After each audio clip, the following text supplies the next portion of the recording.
Movie की शुरुआत में ही हम एक लड़की एनी को देखते हैं। वो अपने घर से भागकर बाहर आती है। वो लड़की बहुत ही ज्यादा डरी हुई थी और वो किसी चीज को देखकर भाग रही थी। अभी उसके डैड वहाँ पर आते हैं और उसे शांत करने की कोशिश करते हैं, लेकिन वो घर से भाग जाती है। नेक्स्ट सीन में हम उसे एक बीच में देखते हैं। वो अपने पेरेंट्स को कॉल करती है और बोलती है कि मैं आप लोगों को बहुत ही ज्यादा प्यार करती हूँ और जो भी मैंने आज तक गलतियाँ करी हैं उसके लिए प्लीज मुझे माफ कर देना। शायद मैं ज्यादा देर तक जिंदा नहीं रहने वाली हूँ। नेक्स्ट डे मॉर्निंग में हम देखते हैं कि बीच में उसकी डेड बॉडी मिलती है कि उसे बहुत ही बेरहमी से मारा गया था और शायद उसी चीज ने उसे मारा था जिससे कि वो डर कर भाग रही थी। उसके बाद में हम जे को देखते हैं। वो स्विमिंग कर रही थी। अभी उसकी सिस्टर कैली वहाँ पर आती है। वो जय के न्यू बॉयफ्रेंड के बारे में, ह्यू के बारे में पूछती है। उसके बाद में जय बहुत ही ज्यादा शर्मा जाती है और वो अपनी सिस्टर को बोलती है कि आज हम डेट पर जाने वाले हैं। तभी इवनिंग में हम देखते हैं कि उससे मिलने के लिए दो फ्रेंड्स आते हैं, पॉल और यारा। जैसे ही वो डेट के बारे में सुनते ही पॉल बहुत ज्यादा अपसेट हो जाता है क्योंकि वो जय को बहुत लाइक करता है। नेक्स्ट सीन में हम देखते हैं जय अपने बॉयफ्रेंड के साथ मूवी देखने के लिए जाती है। वहीं दूसरी तरफ हम देखते हैं ह्यू को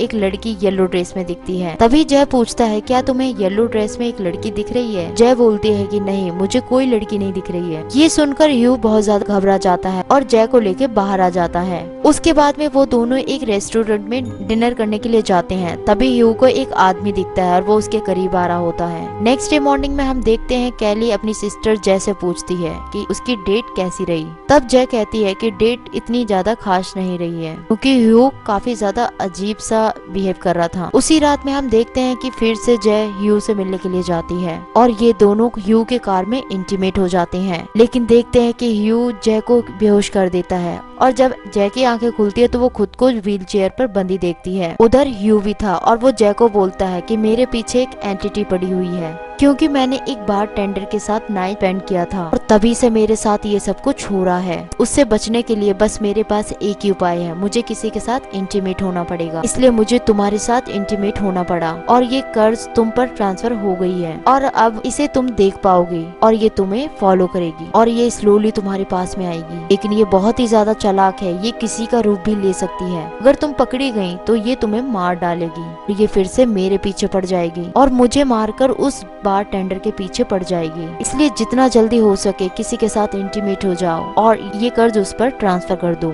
उसी दौरान हम देखते हैं कि एंटिटी वहाँ पर पहुँच जाती है और उनकी तरफ ही बढ़ने लगती है। अब जय भी उसे देख सकती थी क्यों, और उसके बाद में ह्यू उसे लेकर चला जाता है और उसके घर के बाहर उसे ड्रॉप कर देता है। जय के फ्रेंड्स आकर उसे संभालते हैं और देखते हैं कि वहाँ पर पुलिस भी आ जाती है, लेकिन ह्यू को ढूंढ नहीं पाते हैं क्योंकि ह्यू किसी और टाउन से आया था। यहाँ पर उसे कोई भी नहीं पहचानता था। इधर वो एक घर रेंट पे लेकर रहता था। जय को ये कर्ज ट्रांसफर करके वो अपने घर वापस चला गया है। कुछ दिनों बाद हम देखते हैं जय अपने स्कूल जाती है और वहीं पर हम एक लेडी को देखते हैं जो कि हॉस्पिटल का गाउन पहनकर उसका पीछा कर रही होती है। जय तभी समझ जाती है कि ये वही एंटिटी है और वो क्लासरूम से भाग जाती है, लेकिन तब भी वो एंटिटी उसका फॉलो कर रही होती है। वो हमेशा धीरे धीरे ही चलती है, इसलिए भागने में बहुत आसानी होती है। जय कैली और पॉल के पास जाकर उसे सब बता देती है, लेकिन वो दोनों उसका बिलीव नहीं कर रहे होते हैं। जिस पर पॉल कहता है कि आज वो जय के घर ही रुकेगा और पूरी रात नजर रखेगा। रात होने के बाद में जय को नींद नहीं आती है। वो पॉल के पास में आ जाती है जो कि वो काउच पे बैठा हुआ था। ये दोनों आपस में बात कर रहे होते हैं। तभी देखते हैं कि कांच टूटने की अचानक से आवाज आती है। पॉल चेक करता है और वो कहता है कि किचन की कांच टूट गई है, लेकिन वहाँ पर कोई नहीं होता है। तभी वो कैली को बुलाने के लिए ऊपर जाता है। वहीं दूसरी तरफ जय किचन में जाती है और तभी वहाँ पर उसे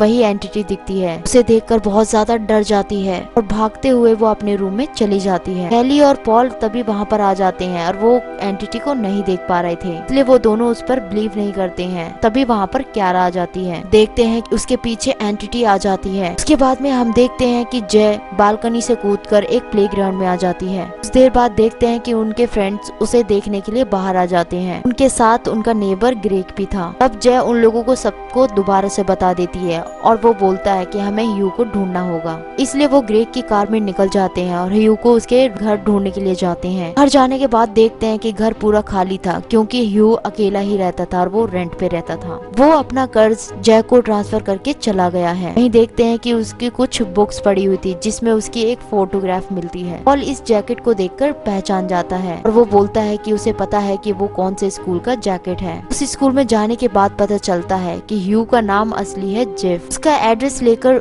जेफ के घर जाते हैं, जिस पर जेफ जय से माफी मांगता है क्योंकि उसके पास कोई भी ऑप्शन नहीं था और जय को ये कर्ज ट्रांसफर करने के लिए बोलता है। इसके लिए जय को किसी के साथ इंटीमेट होना पड़ेगा। मूवी की स्टार्टिंग में हमने एनी को देखा था। जेफ ने उसे कर्ज ट्रांसफर किया था, लेकिन उसके डेथ के बाद उसके पीछे फिर से पड़ गई थी, इसलिए जेफ को जय के साथ ही ट्रांसफर करना पड़ा। अगर जय की डेथ हो जाती है तो वो फिर से जेफ के पीछे पड़ जाएगी। ऊपर से ये एंटिटी किसी भी रूप में आ सकती है, इसलिए जय को हमेशा अलर्ट रहना पड़ेगा और जितनी जल्दी हो सके ये कर्ज को ट्रांसफर कर देना होगा। नेक्स्ट सीन में हम देखते हैं जय को बचाने के लिए ग्रेग के फार्म में आ जाते हैं। उधर वो लोग बीच में हैंग आउट कर रहे थे, तभी हम देखते हैं कि यारा के रूप में वो एंटिटी आकर जय पे हमला कर देती है। तभी पॉल उसे बचाने की कोशिश करता है, लेकिन देखते हैं कि एंटिटी उस पर भी हमला कर देती है और चोट पहुंचाने की कोशिश करती है। उस दिन वो लोग बोट हाउस के अंदर आ जाते हैं और जय उस पर शूट आउट करने लगती है, लेकिन उस एंटिटी पर कुछ भी असर नहीं हो रहा था। उसके बाद में जय दरवाजा बंद कर देती है। तभी देखते हैं कि पॉल के रूप में वो एंटिटी अंदर आ जाता है।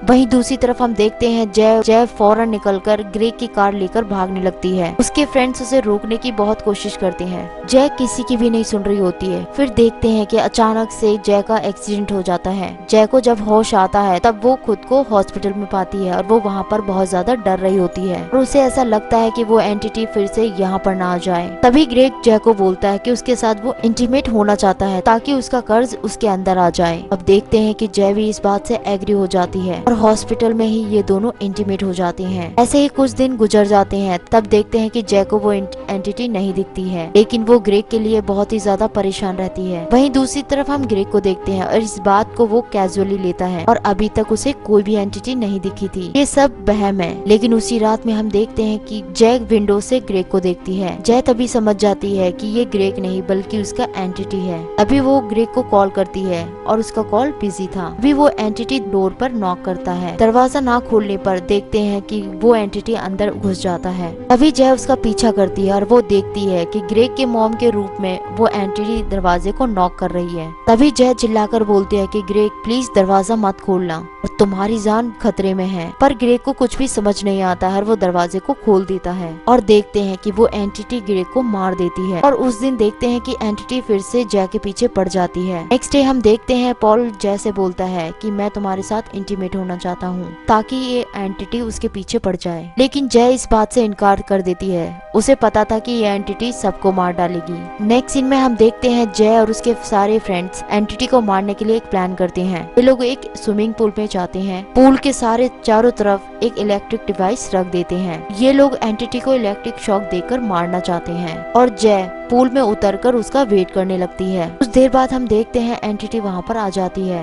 लेकिन एंटिटी बहुत ही ज्यादा स्मार्ट थी और उन लोगों का प्लान वो समझ गई थी, इसलिए इलेक्ट्रिक डिवाइस को वो जय के ऊपर ही फेंकने लगती है। तभी हम देखते हैं कैली एंटिटी के ऊपर एक कपड़ा डाल देती है, जिसके बाद में पॉल उसे शूट कर देता है। वो पानी में गिर जाती है, लेकिन जय को फिर भी नहीं छोड़ती है। एंटिटी उसका पैर पकड़ लेती है। तभी पॉल उसके सर में गोली मारता है। उसके बाद में जय को छोड़ देती है। तभी देखते हैं कि वो एंटिटी चारों तरफ नहीं दिखती है, बस खून ही खून दिख रहा होता है और अब ये भी प्लान उनका फेल हो चुका था। इसलिए ना चाहकर भी जय को पॉल के साथ इंटीमेट होना पड़ा था और अब वो एंटिटी पॉल के पीछे पड़ जाती है। नेक्स्ट सीन में हम देखते हैं पॉल कुछ लड़कियों को देखता है और वो सोचता है कि ये कर्ज मैं उन लोगों में ट्रांसफर कर दूंगा, लेकिन पॉल की बिल्कुल भी हिम्मत नहीं होती है कि उन लोगों से जाकर बात कर सके। ऐसे ही कुछ दिन गुजर जाते हैं, लेकिन पॉल को वो एंटिटी दोबारा नहीं दिखती है। लेकिन हम इस मूवी में देखते हैं कि वो एंटिटी उनके पीछे ही आ रही होती है। इसी के साथ में ये मूवी यहीं पर एंड हो जाती है।